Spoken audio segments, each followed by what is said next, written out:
हर हर महादेव, जय भोलेनाथ। नमस्कार दोस्तों, मैं साधना पांडे मार्गदर्शन पे आपका स्वागत करती हूँ। दोस्तों, मैं बात करूंगी कि कैसे दिनों दिन व्यक्ति अपने भाग्य को स्वयं ठोकर मार रहा है। आपने थंबनेल पे लिखा हुआ जो वर्ड देखा बिल्कुल सत्य है। दोस्तों, इस वीडियो में आप जानेंगे कि हमारे द्वारा कौन से ऐसे 5 काम होते हैं जिनसे हम अपने भाग्य को स्वयं ठोकर मार देते हैं।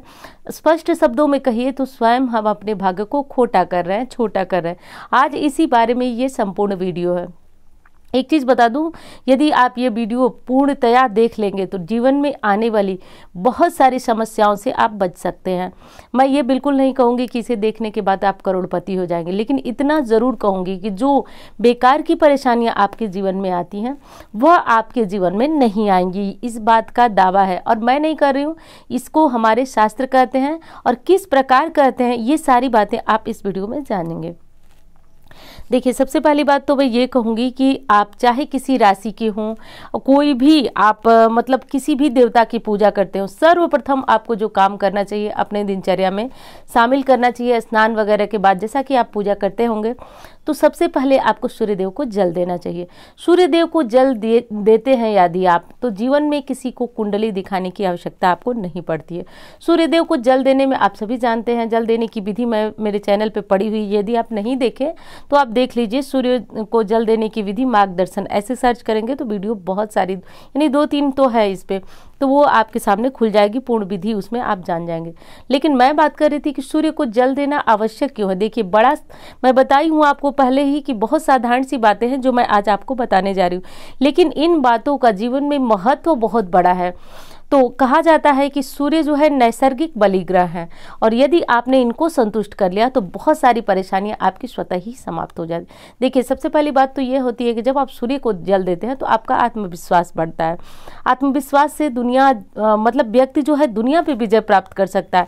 आत्मविश्वास शब्द बहुत छोटा सा है जो कि आपको सुनने में लग रहा है, लेकिन काम ये बहुत बड़ा बड़ा करता है। आज यदि मैं इसकी व्याख्या करूंगी तो आगे की वीडियो आपकी लंबी हो सकती है। तो चलिए, लेकिन सूर्य को जल देना यदि आप देते हैं तो सही विधि से दीजिए और नहीं देते हैं तो आप प्रारंभ कीजिए। यह बहुत आवश्यक है। आपको जीवन में कुंडली दिखाने की भी आवश्यकता नहीं, किसी राशि के आप ये कार्य करना शुरू करें। अगली चीज़ है दोस्तों कि जब आप सूर्य को जल दे लें तो आप जिस तरह से अपने घर की पूजा करते हैं, जो 2 मिनट 4 मिनट, मैं ये कभी नहीं कहूँगी आपको कि अपने व्यस्त जो दिनचर्या है उसमें से बहुत सारे घंटों का समय निकाल करके आप मंत्र जपें, ऐसा कुछ नहीं है। जितनी आपकी ईश्वर में श्रद्धा है बस उतनी पूजा करें, लेकिन करें, जरूर करें। देखिए, एक चीज़ और बता दूं, जब भगवान ने हमको ये जीवन दिया है, यानी कि मनुष्य जीवन सभी योनियों में श्रेष्ठ माना जाता है, तो ऐसा क्यों है, क्यों नहीं हमें कीड़ा मकोड़ा बनाए, कोई और पशु पक्षी जानवर बना क्यों नहीं बनाए? क्योंकि मनुष्य को सबसे श्रेष्ठ ईश्वर ने बनाया। परमात्मा ने इसलिए श्रेष्ठ बनाया कि जो हमारे अधीन, ध्यान दीजिएगा बातों को, जो हमारे अधीन यानी कि जो आश्रित है, हम उनका भी पेट भर सकें। यदि बात हमारे वेदों शास्त्रों की करें तो उसमें लिखा हुआ है कि आप अपने भोजन से पूर्व जो है किसी न किसी जीव का पेट भरें, तभी जो है आपका धरती पे आना, जीवन लेना जो है सफल माना जाता है। एक चीज़ बता दूं, यदि आप पुरानी परंपरा को मानते हैं या आपके घर में कोई बड़ा बुजुर्ग है तो समझिए कि आपको जरूर ये बातें वो बताते भी होंगे, क्योंकि ये बातें 100% सत्य हैं। देखिए, ये बातें मैं आपको हमेशा बताती हूँ कि अपने भोजन से पूर्व जो है पहली रोटी गाय की निकालनी चाहिए। ये तो मैं बड़े साधारण से आपको बता देती हूँ और आप समझ लेते हैं, लेकिन ये जान लीजिए कि यदि घर में कोई भी सदस्य पहली रोटी खाता है तो सबसे पहली, यानी कि वो मुसीबत का भागीदार बनता है। सबसे पहले तो उसका राहु खराब होता है और इतनी बुरी तरह से खराब होता है कि किसी को कुंडली दिखा दीजिए, कोई भी असर आपके उपायों का नहीं पड़ता है।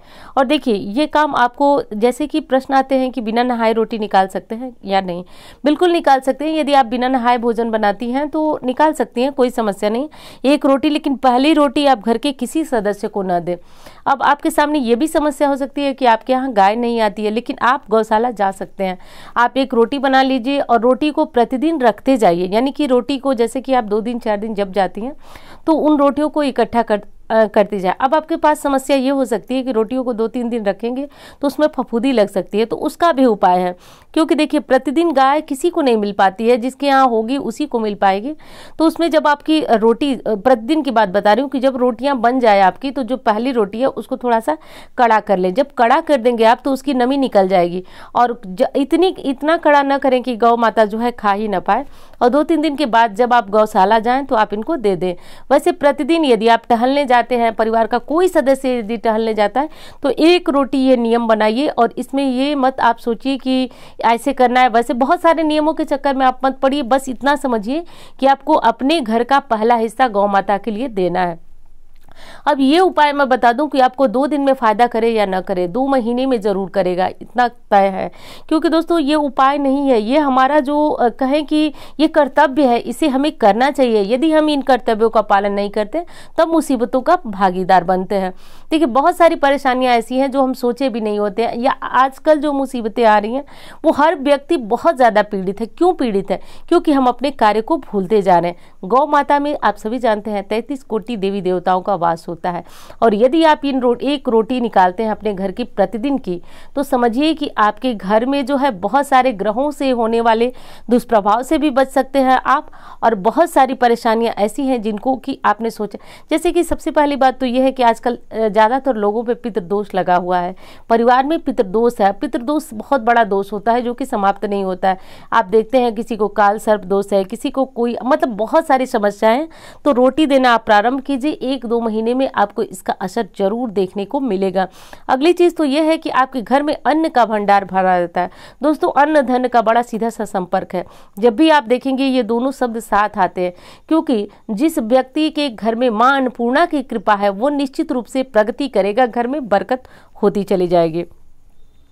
अगली रोटी जो है आपको कुत्ते के लिए निकालना। बहुत सारे प्रश्न आए थे कि दीदी सुबह ही रोटी निकाल दें, तो ऐसा नहीं करना है। रात को यदि आप रोटी बनाते हैं, बहुत सारे लोग रात को नहीं बनाते होंगे, हो सकता है कि जैसा नियम हो, लेकिन नियम जो हमारे पूर्वज बताते हैं वो यही है कि रात को अंतिम रोटी आपके कुत्ते के लिए निकलनी चाहिए। अब कुत्ते के लिए आपको अंतिम रोटी निकालनी है, कोई आप तेल मत लगाइए। बहुत सारे लोग बताते होंगे आपको कि तेल लगाइए सरसों का, ये वो कुछ नहीं। मैं बहुत साधारण सा नियम बताती हूँ जिन्हें आप कर सकते हैं और करना बहुत ज़रूरी है। तो आप एक रोटी निकालिए, और रोटी की बात रही कि आपको अंतिम रोटी कुत्ते के लिए निकालनी है। अंतिम रोटी आप कुत्ते के लिए निकालें, और जैसे ही आप अपने घर के दरवाजे पे रोटी रखना शुरू करेंगे, जैसे रात को आपने खाना वाना खा लिया तो जो अंतिम रोटी आपने बनाई है, अंतिम रोटी भी नहीं खानी चाहिए, तो आप उसको रख दें। तो 2 दिन 4 दिन में देखेंगे कि वो रोटी जो है कुत्ते खाने लगेंगे, और आपको मतलब रोटी लेकर के इधर उधर जाने की आवश्यकता नहीं, आपके दरवाजे स्वयं ही कुत्ते आने लगेंगे। क्योंकि कुत्तों की भी एक आदत होती है, वो अपने समय पे अपना आहार ढूंढते हुए चले आते हैं। तो आप ऐसा करके देखिए।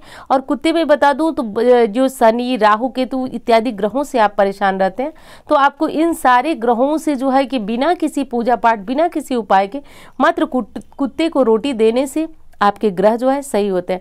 एक चीज़ और बता दूं कि ये कहा जाता है, बहुत सारे लोग कहते हैं मैं रोटी देता हूं या देती हूं, कुत्ते नहीं खाते हैं। तो देखिए कहीं कहीं तो ये भी पढ़ने को मिला है कि जब आपके ग्रह बहुत ज़्यादा खराब होते हैं तो आपकी दी हुई बहुत अच्छी चीज़ यानी कि रोटियां भी कुत्ते नहीं खाते हैं। दूसरी चीज़ ये भी हो सकती है कि आपने कड़ी रोटी दी हो, या फिर रोटी आपकी किसी तरह की बदबू दे रही हो, क्योंकि इस तरह की रोटियां भी कुत्ते नहीं खाते हैं। तो इस बात का भी ध्यान देना चाहिए। बाकी कोई समस्या नहीं, आप देना शुरू करें। 1 दिन नहीं खाएंगे, 2 दिन नहीं खाएंगे, लेकिन कुत्ते खाना शुरू कर देंगे। बस आप ये नियम बना लें अपने घर में। अगली चीज़ है दोस्तों, जो लोग रसोई को सिर्फ रसोई घर समझते हैं, ये बहुत बड़ी भूल है। रसोई घर जिस तरह से आपका मंदिर है उसी तरह से रसोई घर है। पहले जो है कि रसोई घर को बहुत ज़्यादा पवित्र माना जाता था। मासिक धर्म में स्त्रियां उसमें प्रवेश भी नहीं करती थी, यानी जिस तरह से आप मंदिर में प्रवेश नहीं करती थी उस तरह 3 दिनों तक स्त्रियां रसोई घर के बाहर रहती। चलिए आजकल आधुनिक ज़माना हो गया, ये संभव नहीं है क्योंकि हर घर में लगभग एक ही स्त्री है और वो न जाए किचन में, तो ये संभव नहीं हो पाए। लेकिन एक चीज़ तो हम कर सकते हैं कि भोजन बनाने से पहले जो है स्नान करें। यदि वो भी चीज़ नहीं हो पाती है, आपसे लगता है कि आप स्नान नहीं कर पाते, सुबह टिफिन बनाना है, जो भी समस्या हो, एक काम आप कर सकती हैं जो कि हम सभी कर सकते हैं। देखिए, अपने किचन में जो है चप्पल पहन करके प्रवेश ना करें, क्योंकि किचन को भी मंदिर की तरह माने। देखिए दोस्तों, माँ अन्नपूर्णा ने, जो मैंने पहले ही आपको स्लाइड में दिखाया, माँ अन्नपूर्णा ने भगवान भोलेनाथ को, ये मैं बता चुकी हूँ आपको ये बात, लेकिन फिर बता रही हूँ संक्षिप्त में आपको। माँ अन्नपूर्णा ने भोलेनाथ को कहा था कि यदि कलयुग में रसोई घर को मंदिर मान करके यदि भोजन बनाया जाएगा, परोसा जाएगा, तो उस घर में बरकत होगी, मेरा निवास स्थान होगा। माँ अन्नपूर्णा कौन थी? माँ अन्नपूर्णा माँ पार्वती ही थी। जब धरती लोक पे घोर अकाल था तो शिव जी के कहने पर उन्होंने माँ अन्नपूर्णा का रूप धारण किया, शिव जी को अन्न दिया, जिससे धरती लोकवासी जो है धरती लोकवासियों का पेट भरने लगा। और तभी उन्होंने भगवान शिव को कहा कि जो धरती लोकवासी इस तरह यानी कि रसोई घर को मंदिर मानेगा और उसमें मेरा निवास स्थान मानेगा, उसके यहाँ से मैं कभी नहीं जाऊंगी। और एक चीज़ मानने वाली है दोस्तों, यदि आपके घर में अन्न का भंडार भरा है तो निश्चित रूप से आपके घर में बरकत होगी। आज नहीं है पैसे, लेकिन कल जरूर होंगे आपके पास पैसे। और अन्न यदि भरा रहे तो धन स्वयं ही चला आता है, इस बात का भी ध्यान रखें। इस समय आप स्क्रीन पे देख रहे हैं माँ अन्नपूर्णा का इमेज है, और माँ अन्नपूर्णा की आप चाहें तो तस्वीर भी अपने घर में लगा सकते हैं। ऐसी मान्यता है कि किचन में यदि आप माँ अन्नपूर्णा का आपने तस्वीर लगाई हुई है तो आप चाहे जितना भी खराब आपसे भोजन बनता हो, यानी कि कुछ लोगों के खाने में उतना अधिक स्वाद नहीं रहता है, जो कि मेहनत तो बहुत ज़्यादा करते हैं, तो ऐसे में आप अपने किचन में प्रवेश करते समय माँ अन्नपूर्णा को शीश झुकाएं, उनसे आशीर्वाद लें, तो निश्चित रूप से आपके हाथों में बहुत ज़्यादा स्वाद आएगा। तो ये कार्य भी आप कर सकते हैं। अगली चीज दोस्तों, देखिए, घर की साफ सफाई से जुड़ी हुई है। आप सभी जानते हैं कि जिस घर में साफ सफाई होती है उस घर में माँ लक्ष्मी का निवास स्थान माना जाता है। और माँ लक्ष्मी ने स्वयं कहा है, विष्णु पुराण में भी लिखा गया है कि जिस घर की गृहिणी सुबह उठ करके झाड़ू लगाती है, शाम को देव स्थान में दीपक लगाती है, उस घर में माँ लक्ष्मी का निवास होता है।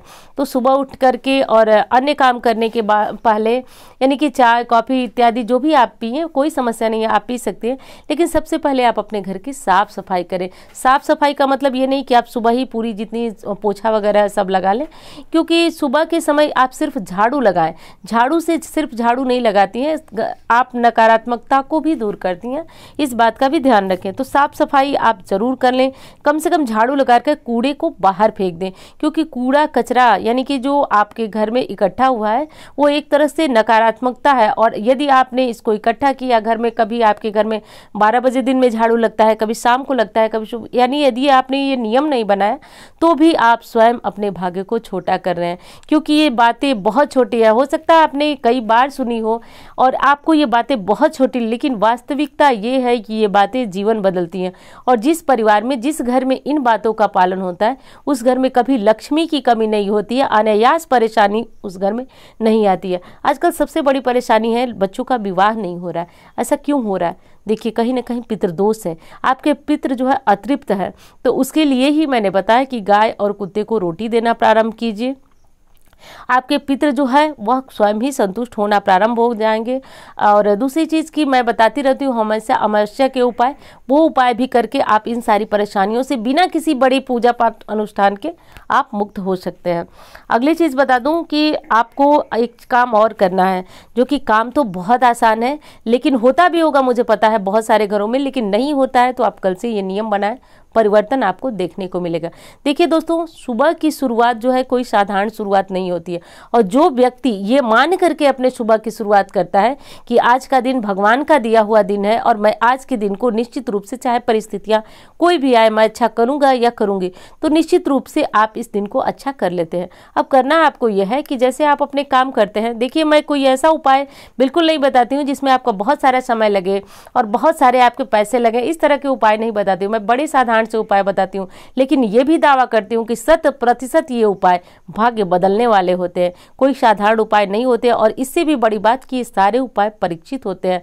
इसका किसी न किसी के ऊपर, यानी कि कहें तो परिणाम मैं स्वयं देख चुकी होती हूँ, तभी मैं ये बातें बता रही हूँ। तो इसलिए इन बातों को बिल्कुल छोटा समझने की भूल ना करें और कल से ही आप इसको अपनी दिनचर्या में शामिल करें। तो मैं अगली बात कर रही थी कि आपको अगला काम क्या करना है। सुबह जैसे आप जगें, अपने घर के मोबाइल में टेप रिकॉर्डर कुछ भी एक ऐसी चीज़ रख लें जिसमें आप कोई भजन, कोई मंत्र चला करके रख सकें। तो देखिए, हो सकता है कि आपके घर में कोई मोबाइल हो, कोई टेप रिकॉर्डर हो, कुछ भी हो, लेकिन एक चीज़ आप रख लें और इसको आप चलाएं। आप जो भी जिस भी देवता को मानते हो उनका भजन मंत्र चलाएं। इससे घर में सकारात्मकता आती है और सकारात्मकता से आपका पूरा दिन ऊर्जा से भरा होता है। और आप जानते हैं, जो व्यक्ति ऊर्जावान है वो संपूर्ण विश्व पे विजय प्राप्त करता है। धन और सामर्थ्य क्या, वो सब कुछ, यानी कि सर्वत्र विजयी होता है। तो ये थी एक जानकारी जिसे आप सबको अपने जीवन में जरूर करना चाहिए। बाकी महादेव की कृपा हम सब पे बरसती रहे, यही कामना करती हूँ। उम्मीद करती हूँ वीडियो आपको बहुत पसंद आएगा। मिलती हूँ उसी तरह के वीडियो के साथ। धन्यवाद।